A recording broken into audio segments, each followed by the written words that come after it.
Phur tóc chu y châu bụi mai đô em ni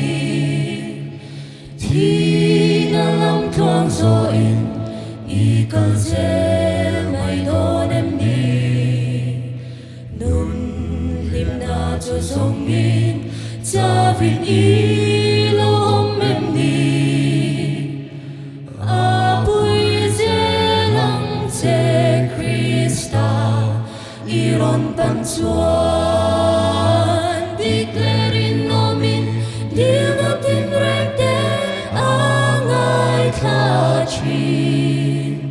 kanon kaya nga kalin amang may huwangan nitin kanlen inun alo tavin hey he sharing for vang zu banlanin asyayang te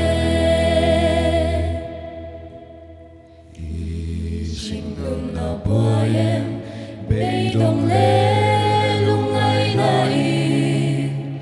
ko velong kam na yan inun ati buhayen ni nun riang violet avin kong abo em ni swala kalsan nintuna ane panro declaring nomin dil natin rekte angay kachin kan kya nga kalin amang ay huwanga nitin kanlen Tavin, hey, he sharing for vang ten. Krista tu banlanin asyayang ten. Declaring nomin di natin rekte angay kachin kan kya nga kalin amang ay huwanga nitin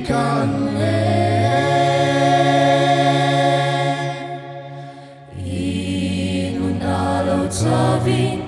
hey he sharing for vang ten Krista tu banlanin